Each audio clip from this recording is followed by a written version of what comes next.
Não são tempos fáceis. Nos 73 anos da CLT, a consolidação das leis do trabalho, os metalúrgicos afirmam que a ofensiva patronal neoliberal que estamos vivendo traz riscos de perdas imensas. Os trabalhadores não ignoram a necessidade de mudanças, mas não acreditam que a negociação possa ter mais força do que a lei. Estão dispostos a ir à luta mais uma vez. A Consolidação das Leis do Trabalho, a CLT, completou agora, no dia 1º de maio, 73 anos. Mas esses direitos estão ameaçados. Se a gente não construir uma muralha de resistência para defender a nossa CLT, se a gente permitir um rasgo na primeira página, em 5, 6 anos eles rasgam a carteira como um todo. Segundo o levantamento feito pelo Departamento Intersindical de Assessoria Parlamentar, o DIAP, só no Congresso Nacional são 55 projetos de lei que ameaçam os direitos trabalhistas. Você não fortalece os sindicatos, você não fortalece o processo de negociação, você não fortalece a representação no local de trabalho. Nada disso, eles não querem nada disso. Eles querem que o negociado prevaleça sobre o legislado. E, evidentemente, que eu acho que o primeiro teste que eles querem promover é a reforma da Previdência, com retirada de direitos, com retirada de garantias e com expectativa de direitos.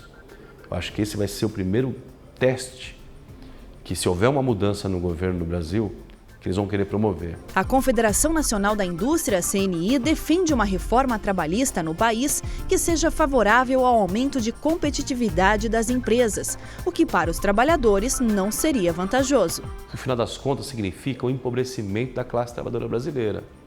E o Brasil ganhar competitividade da pior forma. Um povo empobrecido, um mercado interno reprimido, mas um país com capacidade de exportar, que é o modelo mexicano.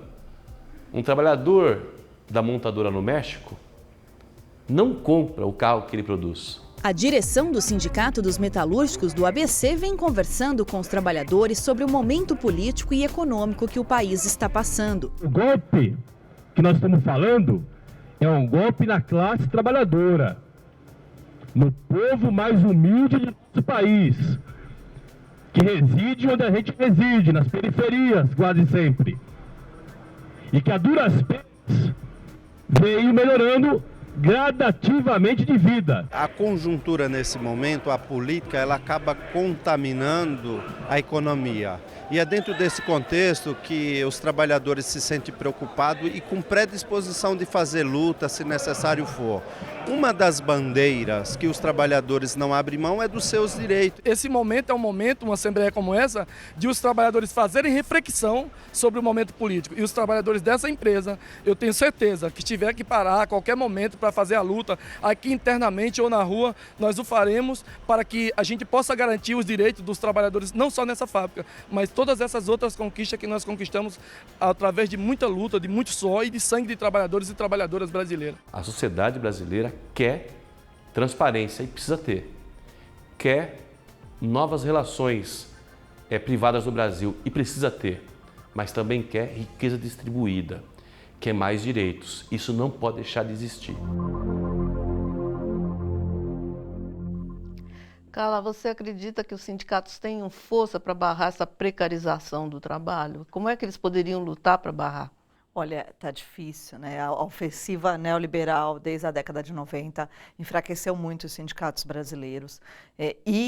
Esse último congresso, né, eleito agora em 2015, primeiro ano de 2015, ultraconservador e com uma redução da presença dos representantes da classe trabalhadora no Congresso. Então, isso é um elemento que politicamente vai afetar a força dos sindicatos. Os seus representantes diretos no Poder Legislativo diminuíram muito, né? O DIAP mesmo fez uma análise dos agentes e mostrou como se perdeu força, né? A classe trabalhadora perdeu força na sua representação. Mas, ou seja, a gente tem visto nos últimos tempos, em razão, né, das questões voltadas para o impeachment, tudo, a força que os sindicatos têm de mobilizar e colocar a gente na rua.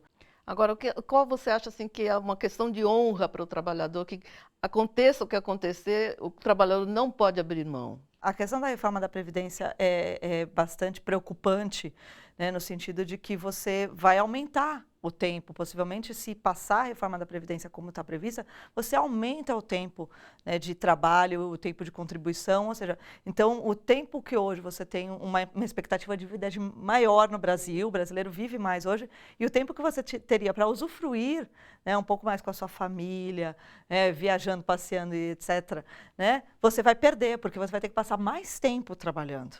Então, a chance de um trabalhador morrer antes de se aposentar vai ser maior. E ele vai, quer dizer, então a vida dele vai ser uma vida de trabalho. Ele não vai conhecer uma vida fora do trabalho. Esse é um problema sério entre todas esse pacote de maldades, digamos assim. O Congresso hoje está mais para patrões ou para trabalhadores?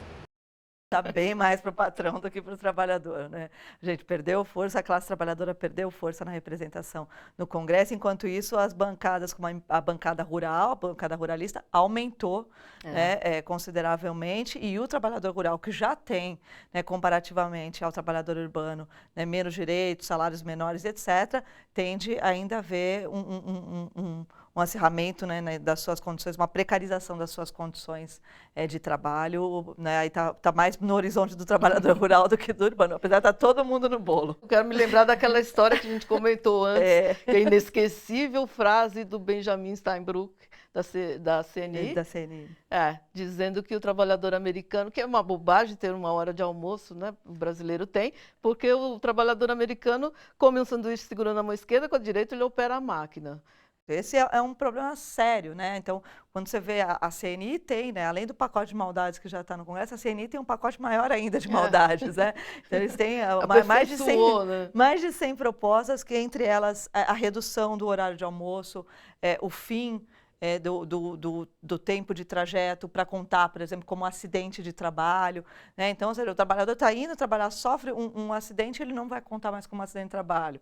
Então, isso são várias questões. Mesmo estando dentro do ambiente de trabalho. Mesmo estando dentro do ambiente de trabalho. Propostas da CNI querem até barrar, ou seja, esse tempo. Então, numa fábrica, né, onde você demora, às vezes, até 10 minutos da entrada na fábrica até o teu posto de trabalho, esse horário não seria mais considerado como horário de trabalho, e se o trabalhador sofrer qualquer acidente nesse período, não estará mais coberto.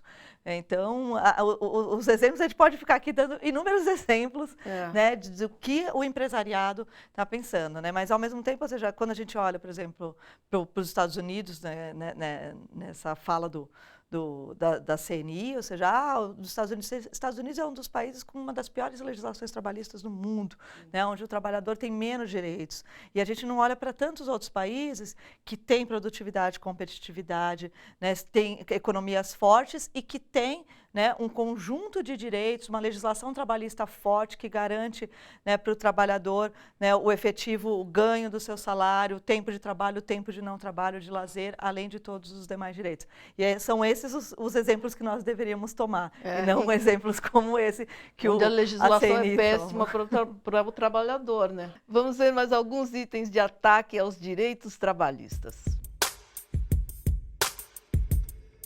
Diminuição da idade para ingresso no mercado de trabalho de 16 para 14 anos. Aumento de jornada de horas extras dos trabalhadores rurais. Hoje são 8 horas com a permissão de 2 horas extras. Projeto acrescenta mais 2 horas, elevando para 12 horas a jornada diária. Como prevê que na composição do Conselho de Administração das empresas, que tem hoje representação dos trabalhadores, não podem participar pessoas que foram sindicalistas nos últimos 3 anos ou que tiveram filiação partidária nos últimos 3 anos. Carla, esse pacotinho é particularmente cruel, né? Agora, você particularmente é otimista com relação a se barrar esse tipo de coisa?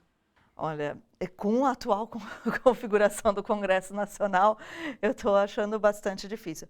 A gente tem conseguido arrastar, né, muita coisa, então até mesmo a discussão do projeto de lei da terceirização, que é de 2004, só em 2014, né, voltou à baila, né, no ano passado mais fortemente, e está parado agora no Senado, né? Então, a gente tem ainda alguma esperança de que você tem alguns focos de resistência no Congresso Nacional que vão conseguir barrar, mas a campanha é muito forte, o empresariado investe fortemente, né, em campanhas para a opinião pública apoiar, né? Então a gente está vendo a campanha do Pato da Fiesp, né? E que está constantemente na Avenida Paulista, em vários lugares, com abaixos assinados e etc. Então, ou seja, o empresariado, eles têm dinheiro para fazer coisa que muitas vezes o setor sindical não tem, né? A classe trabalhadora não tem. Não tem pelo menos na proporção que eles têm. Não tem na proporção que eles têm. Então, ela tem que ir ali no tete-a-tete, no cotidiano, do trabalho, na porta da fábrica, como né, a reportagem mostrou, fazer esse trabalho. Enquanto o empresariado não, eles têm horário em TV, conseguem colocar anúncio em jornal, né? Então a gente viu a Fiesp, né, agora fazer campanhas de página inteira no estado de São Paulo, no jornal O Globo, na Folha de São Paulo. Quer dizer, e ainda tem a mídia hegemônica que é favorável. Isso. Então, assim, o poder de força do empresariado é muito grande. Mas, ou seja, aquilo, a classe trabalhadora tem que ir para cima, tem que ir para a rua, tem que batalhar. Tem que ir para a luta, sempre na luta. Muito obrigada pela sua presença, Carla. Isso, obrigada, Maria Amélia, obrigada pelo convite. Se você quiser rever o Bom para Todos, anotar alguma dica e também acompanhar toda a programação da TVT, é só acessar o nosso site, tvt.org.br. O 1º de maio, Dia do Trabalhador, nasceu depois da primeira grande manifestação nas ruas de Chicago, em 1886. Eram 500 mil que até então jamais haviam pensado em exigir seus direitos, apenas trabalhavam. Nossa história é marcada pela atuação e reivindicações de pessoas como aquelas que percorreram Chicago. Foram elas que ajudaram a moldar a consolidação das leis do trabalho, que agora está sob ataque. Direitos trabalhistas só combinam com o pleno exercício da democracia. Por isso, tantos trabalhadores têm saído às ruas do país. Foi assim que já venceram e vão tornar a vencer. O Bom para Todos fica por aqui. Até a próxima.